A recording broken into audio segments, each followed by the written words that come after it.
নমস্কাৰ মই ৰাণা গগৈ আপোনালোকে চাই আছে ইণ্ডিয়া টুডে এনি কিমান সুৰক্ষিত বিদ্যালয়ত আপোনাৰ কন্যা সন্তানটি সঁচাকৈ সুৰক্ষিত হয়নে আপোনাৰ কন্যা সন্তানটি বিদ্যালয়ত বঙাইগাঁৱৰ এখন বিদ্যালয়ত এনে ঘটনা সংঘটিত হৈছে যি ঘটনা শুনিলে আপুনি ভাবিবলৈ বাধ্য হ'ব যে সঁচাকৈ আপোনাৰ কন্যা সন্তানটি বিদ্যালয়ত সুৰক্ষিত হয়নে এখন বিদ্যালয় যিখন বিদ্যালয়ত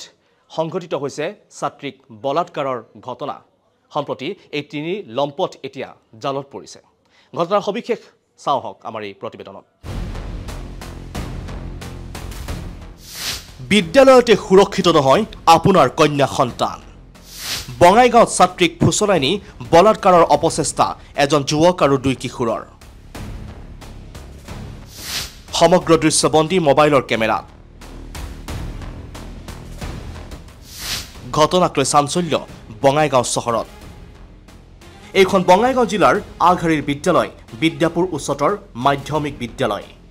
এই বিদ্যালয়খনত সংঘটিত হৈছে এক ভয়ংকৰ ঘটনা বিদ্যালয়খনৰ পাঠদান চলি থকা নাছিল যদিও নতুন নামভৰ্তি আৰু কিতাপ বিতৰণ কৰি থকা হৈছিল বিদ্যালয়ত কিন্তু তেনে সময়তে শিক্ষাগুৰুৰ অজ্ঞাতে বিদ্যালয়ত অনাধিকাৰ প্ৰৱেশ যুৱক দিলদাৰ আলী কিশোৰ বাহাৰুল শেখ আৰু ৰেজাউল কৰিম নামৰ এই তিনি যুৱকৰ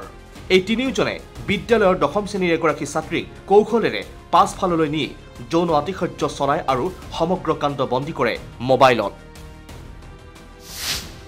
ছাত্ৰীগৰাকীক পিতৃয়ে ফোন কৰা বুলি কৈ ফুচলাই নিছিল ক্লাছ 10ত এইবাৰ পঢ়ি আছে তেওঁ আজি বিদ্যালয়ত আহিছে তেওঁৰ ফৰ্ম ল'বলৈ কিন্তু তিনিজন দুষ্ট চক্ৰই নাম তিনিটা ক'ব লাগিব মোৰ দিলদাৰ আলী বাহাৰুল শেখ আৰু ৰেজাউল কৰিম তিনিজন একেটা গাঁৱৰে ল'ৰা ছোৱালীজনী কি কৰিলে ছোৱালীজনীক কৈছে যে তোমাৰ দেউতাকে ফোন কৰিছে তেওঁলোকে কিন্তু অনাধিকাৰে বিদ্যালয়ত প্ৰৱেশ কৰিছে তেওঁলোকৰ কোনো নাই ষ্টুডেণ্ট নহয় এক্স ষ্টুডেণ্ট আৰু কিছুমান ষ্টুডেণ্টো নহয় তেওঁলোকে গৰু চৰু চলায় এজনমান ষ্টুডেণ্ট পঢ়ি আছে যিয়ে নহওক সিহঁতে আজি বিনা ইতে চান্স বুজি প্ৰিন্সিপাল যিহেতু ব্যস্ত আছিল তেখেত সেই সময়ত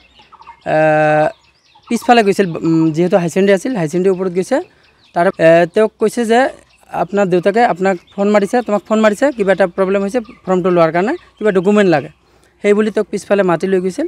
আৰু তেওঁলোকে কিবা এটা প্ৰয়াস কৰিবলৈ চেষ্টা কৰিছে ধৰ্ষণ কৰিবলৈ এই ঘটনাৰ খবৰ পোৱা মাত্ৰকে অন্যান্য শিক্ষাৰ্থী আৰু ৰাইজে তিনিও অভিযুক্তক ধৰি আৰক্ষীক গতাই দিয়ে এই ঘটনাটোৰ পাছতে অঞ্চলজুৰি সৃষ্টি হয় চাঞ্চল্য সমগ্ৰ ঘটনা সন্দৰ্ভত শিক্ষকৰ মন্তব্য মই ঘটনাটাৰ পিছত মানে মোক কেইজনমান মানুহে ফোন কৰিছিল তাৰমানে ছোৱালীৰ গাৰ্জেন তাৰপিছত ৰহিবুল এওঁলোকে ফোন কৰিছিল জাহিদুল এওঁলোকে ফোন কৰিছিল যে এনেকুৱা ঘটনা হৈছে মইতো নাই স্কুলত মানে কি হৈ আছে আজি এডমিশ্যনৰ কাৰণে গেটখন খোলা আছে গেট আমাৰ বন্ধ থাকে যিহেতু এডমিশ্যন পাব্লিক আহিব এডমিশ্যনৰ কাৰণে নতুন ল'ৰা ছোৱালী বেলেগ স্কুলৰ পৰা আহিব সেইকাৰণে খোলা আছিল আৰু গেট খোলাৰ সুবিধা লৈ এই ল'ৰা তিনিজন প্ৰৱেশ কৰিছিল আৰু প্ৰৱেশ কৰি যে ছোৱালীজনীৰ পৰা মই জানিব পাৰিলোঁ তাইক মাতি লৈ গৈছিল বোলে দেউতাকে মাতা বুলি যে পিছফালেতো আমাৰ কোনো নাইয়ে এতিয়া আৰু মই এবাৰ ৱাৰ্ণিং দিয়ে গৈছোঁ কোনেও যাতে পিছফালে নাযায় এতিয়া মই বিশেষ নাজানো এতিয়া ইহঁতৰ কি উদ্দেশ্য আছিল কিন্তু এতিয়াতো আমি ক'বই লাগিব তেনেকুৱা ধৰণৰ কাৰণ ছোৱালীজনীৰ স্কুলত এতিয়া তাৰ সুৰক্ষা আমাৰ স্কুলৰ ছাত্ৰী স্কুলত সুৰক্ষা আছে এতিয়া ইহঁতে বাহিৰৰ পৰা আহি মনে মনে প্ৰৱেশ কৰিছে আমিতো গম নাপাওঁ আজিৰ দিনটোত আপোনালোকৰ পাঠদান কৰাৰ কাৰণে স্কুলখন খোলা আছিল নে খোলা আছিল কিন্তু পাঠদান মানে কি কিতাপ দি থকা আৰু এডমিশ্যন হৈ থকাৰ কাৰণে নতুন এডমিশ্যন আৰু কিতাপ দি থকাৰ কাৰণে স্কুলৰ মূল গেটখন খোলা আছে মানে চকীদাৰো থাকে তেনে স্কুলত তেখেত আছিল নে নাছিল সকলোবিলাক আছিল অফিচতে ব্যস্ত হৈ আছিল সকলোৱে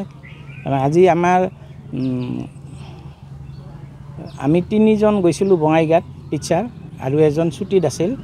বাকীখিনি আছিল সকলোৱে তেওঁলোকে সকলোৱে মানে যিহেতু আমাৰ ক শ্ৰেণীৰ পৰা 12 লৈকে আমাৰ ক শ্ৰেণীৰ পৰা 9-10 লৈকে